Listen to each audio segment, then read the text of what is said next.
नमस्कार मैत्रिणींनो. तर मी आज करणार आहे मटकीची भाजी. म्हणजे आपण काल रात्री मी मटकी भिजू घातली होती. म्हणलं चला भाजीला तर होतं दुसरं, पण लय दिवस झालं, तर भरपूर दिवस झालं मटकी त्या दिवशी सुपर बाजारमधून आणली. म्हणलं चला खूप दिवस झाला आपण मटकी पण बनवली नाही आज मटकीची. आणि मी मटकीच्या भाजीला ना काळं तिखट नाही टाकत मैत्रिणींनो, मी हिरवी मिरचीची करते. तर चला मी तुम्हाला दाखवते. मी आधी जरी मोहरी टाकून म्हणजे मोहरी टाकून घेतली अगोदर, जिरी, कढीपत्ता, कांदा.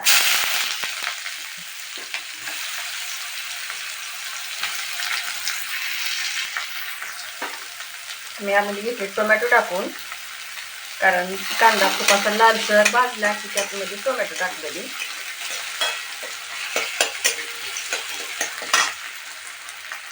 आणि आज काय पातळ भाजी हे पण म्हटलं, आज काय पातळ भाजी देऊ नको, मटकीचीच भाजी कर. आणि मी रात्री दही आणि हिरवी मिरची पण अशी तेलातच परतून घ्यायची म्हणजे भाजी. तर मी अगोदरच तेलात टाकणार होती कांदा टाकायच्या अगोदर, पण जास्त असा ठसका उठेल म्हणून ना मी टाकली नाही.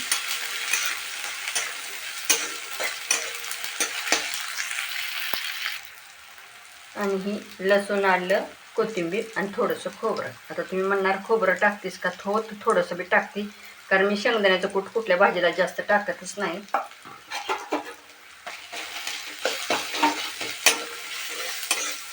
तर एकदम छान असं एकजीव परतून घ्यायचं.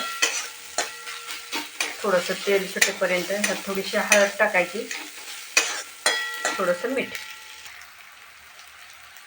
थोडीशी हळद, कारण हिरवी मिरचीचं केल्यामुळं हळद टाकावीच लागते. काळ्या तिखटाची पण करत असते मी मटकीची भाजी मैत्रिणीनं, पण काळ्या तिखटापेक्षा ना ह्यांना हिरवी मिरची खोडून टाकलेली आणि कांदा टोमॅटो टाकलेल्याच आवडते. म्हणलं आज तुम्हाला पण दाखवावी माझी करण्याची पद्धत.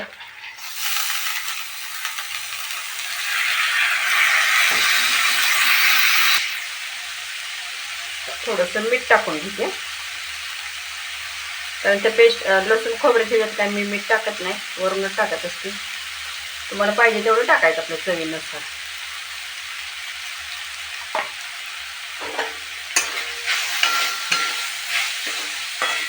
शिजल्यावर तर मी तुम्हाला दाखवते, कारण मी सुकीच करणार आहे. आणि रात्री ना मी दही लावलं होतं, ती पण तुम्हाला दाखवते. छोटा एक डबा मी दूध उरलेलं, मग छोटा एक डबा मी दह्याचा लावला. म्हणजे मला म्हणजे आज सकाळी काय पातळ भाजी देऊ नको, थोडा हिरवी मिरचीचा ठेचा दे आणि दही पण दे, छोटा दह्याचा डबा तसाच दे, थोडीशी मटकीची भाजी दे आणि चपाती. म्हणजे ठीक आहे.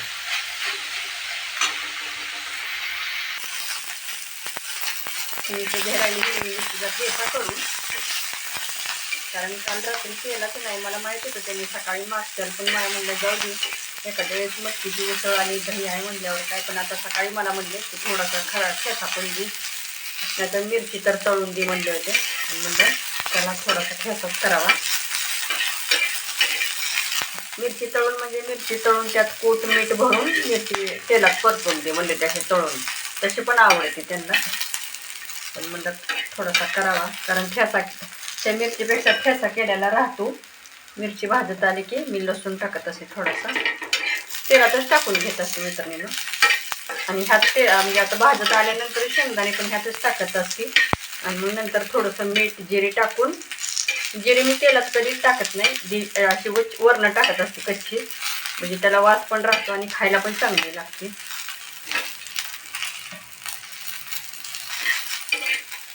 आता बघा कोणाची पद्धत कशी असते, पण माझी तर अशी आहे बघा करायची. मी कधी कधी अशी तव्यात पण फुलपात्रानं करत असते बरं का. पण आता कसं सकाळची घाई आहे त्याच्यामुळं, नाही तर मी एक दिवशी तुम्हाला तव्यात पण करून दाखवते खरडा.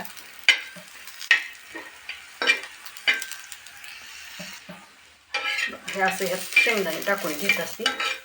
मग आता खाली उकळीत घेत असते बारीक करायला, ह्या उकळीत मग थोडंसं ह्यातच मीठ टाकून घेत असते. थोडंसं शेंगदाण्याचं कूट टाकते, जास्त नाही, कारण मी थोडंसं खोबरं टाकलेलं असतं त्याच्यामुळं थोडंसं शेंगदाण्याचं कूट टाकत असते.